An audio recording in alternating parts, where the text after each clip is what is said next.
Estimados alumnos, muy buenos días. Bienvenidos una vez más a nuestra área de aptitud verbal, trabajando desde nuestra plataforma en casita el día de hoy. Vamos a dar inicio con la sesión, con el nombre de nuestra unidad. Recuerden que estamos trabajando ya la sexta unidad. Nuestra sexta unidad se llama Celebremos la primavera, conservando y protegiendo la naturaleza. Muy bien, estimados alumnos, damos inicio a la sesión número 5, el tema y la idea principal, tercer bimestre. Muy bien, ahora vamos a leer textos el día de hoy. ¿Qué debemos de tener en cuenta para leer textos? Nuestra imaginación, nuestra creatividad y nuestra inteligencia. ¿Por qué? Porque cuando nosotros leemos nos imaginamos que somos los personajes o nos imaginamos que nosotros somos aquellas personas que ayudan a los personajes o así, ¿no? Entonces, o cuando nos toca escribir textos, utilizamos nuestra creatividad para elaborar los personajes, el trama o lo que sucede, los hechos, ¿verdad? Entonces, y yo sé que ustedes son muy inteligentes, entonces no hay problema. La lectura favorece el desarrollo del espíritu crítico y del razonamiento, claro que sí. Además, enriquece nuestro vocabulario. En consecuencia, nuestra expresión oral y escrita. Persona que lee, persona que sabe. Yo sé que ustedes saben. Tema de qué trata o de quién trata el texto, ¿no? Que es lo principal que vamos a ver hoy día. La respuesta se expresa con frase nominal, solo se expone, ¿no? Directo. No afirma ni niega algo, solamente se dice. En cambio, la idea principal es lo que se dice del tema. La respuesta es expresada en una oración si se afirma o se niega algo. El tema no, directo, ¿no? Te da proposición, por ejemplo. En cambio, la idea principal ya te está diciendo de qué se trata. ¿Cuál es la diferencia entre la idea principal y el tema? La idea principal se expresa en una oración, en cambio el tema se expresa en una base nominal. La idea principal afirma o niega algo, en cambio el tema no afirma ni niega, solamente es directo. Idea principal presenta solo lo más importante del texto, en cambio el tema expresa la idea global de lo que se va a hablar en el texto. Ejemplo, la corriente eléctrica puede ser continua o alterna, porque es mi idea principal. ¿Cuál será el tema? Los tipos de corriente alterna, así, directo. Muy bien, ¿cuál es la idea principal? Tenemos, el delfín es un animal que posee distintas formas de comunicarse. Este cetáceo emite silbidos ondulantes que tiene un significado específico. Además, se comunica mediante actitudes corporales y roces de su piel, que es mucho más respectiva que la humana, debido a sus sensibles terminales nerviosos. Asimismo, la frecuencia y la altura de sus saltos proporcionan información particular a sus congéneres. La idea principal puede manifestarse de manera explícita a través de una oración del texto. Ejemplo, la idea principal puede ser: el delfín es un animal que posee distintas formas de comunicarse. Esa es la idea principal del texto que acabamos de leer. Por eso es que digo que necesitamos nuestra imaginación, nuestra creatividad, todos nuestros sentidos puestos ahí para poder entender y saber de qué se trata. Otro ejemplo, a veces la idea principal no aparece bien en el texto, entonces es necesario explicarla con nuestras propias palabras. El oso panda gigante es muy similar al oso común, pero con un pelaje blanco, largo, denso y de aspecto lanoso. Además, sus orejas y la zona de sus ojos, entre otras partes, son negras. Una peculiar característica la constituye el conocido falso pulgar de panda, ¿no? La idea principal sería el oso panda gigante similar al oso común, pero presenta algunas características peculiares, ¿no? Entonces estás reduciendo, estás centrando de qué se trata, ¿no? Este tema. El tema es diferente a la idea principal. Mira, el tema, desplazamiento de mamíferos. Idea principal, los mamíferos utilizan diversas formas de desplazamiento. Entonces son dos cosas diferentes. Recuerda que la idea principal es aquello sobre lo que se trata principalmente el pasaje o cuento, ¿no? Es la idea, la esencia del texto. ¿Cómo encontrar la idea principal? La idea principal es la más importante, dice, de una lectura, de un tipo de texto o de un párrafo. La idea principal es una idea que se repite muchas veces en la lectura. O sea, te está diciendo, mira de qué se trata, lee. Entonces, la idea principal casi siempre se encuentra al principio o al final a veces. No siempre, pero sí se encuentra por ahí.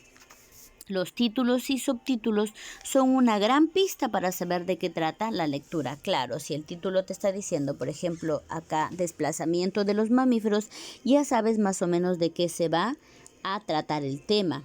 Algunos mamíferos se desplazan en 4 patas, otros saltan o caminan, las ballenas y los delfines nadan, los murciélagos vuelan. Entonces acá te está hablando sobre el desplazamiento. ¿Cuál es la idea principal? Los mamíferos utilizan diversas formas de desplazamiento. Por eso es que acá nos dice que es muy importante los títulos y subtítulos, porque nos están diciendo, ¿no?, de qué se va a tratar o de qué es el tema. Muy bien. Vamos a nuestro librito, dice, lee el siguiente texto y luego responde las preguntas. Texto 1. Pegaso era un caballo con alas que nació de la sangre de la gorgona Medusa cuando Perseo le cortó la cabeza. Vivía en el monte Helicón. Al poco tiempo de nacer, dio una sacudida en una roca del monte, y en ese lugar surgió una fuente que sirvió de inspiración a los dioses. Por eso, desde entonces, las musas la cuidaban y alimentaban, en invierno cuando no tenía hierba que comer. Puesto que era un caballo mágico, muchos hombres quisieron poseerlo, pero ninguno podía atraparlo. Hasta que llegó Belerofonte, príncipe de Corinto, que le pidió ayuda a la diosa Atenea para capturar a Pegaso, ¿no? Y ésta le regaló unas bridas de oro con la que sería fácil domarlo.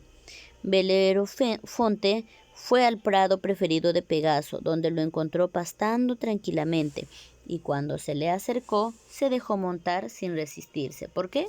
Porque ya tenía las bridas de oro, ¿verdad? Pegaso ayudó a triunfar a Belerofonte en sus aventuras contra las Amazonas y la Quimera. Desgraciadamente, Belerofonte se volvió muy orgulloso y se paseaba montando a Pegaso, diciendo que podía volar como los dioses. Un día se atrevió a subir al monte Olimpo, y cuando lo vio Zeus, el padre de todos los dioses, se enfadó mucho y lo castigó haciendo que una mosca picara a Pegaso, quien tiró a Belerofonte al suelo desde lo alto del Olimpo. Desde entonces, Belerofonte anda solo por el mundo, rechazado por los dioses y sin poder hablar con nadie. Pegaso se quedó a vivir en el monte Olimpo ayudando a Zeus a llevar sus rayos. Zeus, en agradecimiento, lo convirtió en la constelación de Pegaso y desde entonces todas las noches nos mira desde el cielo. Qué hermosa historia, ¿no te has imaginado cómo es Pegaso, sus alas hermosas, cómo es el monte Olimpo? ¿Te has imaginado? Claro que sí, utilicemos nuestra imaginación para eso. 1. ¿De qué trata el texto? Recuerden que el tema es, el texto trata sobre el orgullo, ¿no? Prácticamente que ese es el tema. ¿Qué se dice principalmente del tema? Se dice que de las oportunidades que se le brinda, cómo lo utiliza, ¿no? ¿Cómo se llama este personaje? Belerofonte tenía eso, ¿no? Tenía de hacer mucho porque había ganado guerras y pudo domarlo a Pegaso, pero su orgullo pudo más, ¿no? ¿Por qué los hombres querían poseer a Pegaso?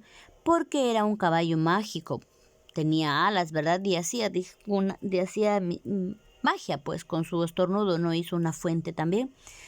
4. ¿Cómo logró Belerofonte poseer a Pegaso? Porque le pidió ayuda a la diosa Atenea y ésta le regaló unas bridas de oro con la que sería fácil que dominarlo, ¿verdad? Muy bien. Escribe verdadero o falso según corresponda. ¿El padre de todos los dioses se llama Zeus? Verdadero. Pegaso ayudó a triunfar a Belerofonte contra las judías. No peleó contra las judías. Zeus, en agradecimiento, convirtió a Pegaso en una constelación. Sí, ¿verdad? Verdadero. Muy bien. Vamos ahora con otro nivel básico. Aracné era una de las mejores tejedoras de toda Grecia. Sus bordados eran tan maravillosos que la gente comentaba que sus habilidades lo habían sido concedidas por la diosa Atenea, diosa de la sabiduría y patrona de los artesanos. Pero Aracné tenía un gran defecto. Era una muchacha muy vanidosa y decía continuamente que ella era la mejor tejedora del mundo. Un día la orgullosa Aracné no pudo aguantar más los comentarios de sus vecinos y llegó a compararse con Atenea. Se pasaba el día lanzando desafíos a la diosa e invitándole a participar en un concurso para ver cuál de los dos mejor tejía. La diosa Atenea quiso darle una lección a Aracné y bajó desde el Olimpo a la tierra para aceptar el reto. Comenzó el concurso. Aracné y Atenea estuvieron tejiendo durante todo un día. Atenea representó a los dioses en todo su esplendor. Por el contrario, la tela de la orgullosa Aracné mostraba a los dioses como locos y borrachos. Cuando Atenea vio que el trabajo de Aracné insultaba a los dioses, no pudo aguantar más, se enfadó mucho y rajó la tela. Aracné se dio cuenta que había ofendido gravemente a los dioses, sintió mucho miedo, salió corriendo e intentó suicidarse, colgándose de una viga del techo. La diosa Atenea se apiadó de ella y la salvó la vida, pero para castigarla le convirtió en araña y la condenó a tejer por el resto de los tiempos, ¿no? Entonces, qué bonita historia, ¿verdad? El texto trata sobre Aracné y su defecto, que es la vanidad. ¿Qué se dice principalmente del tema?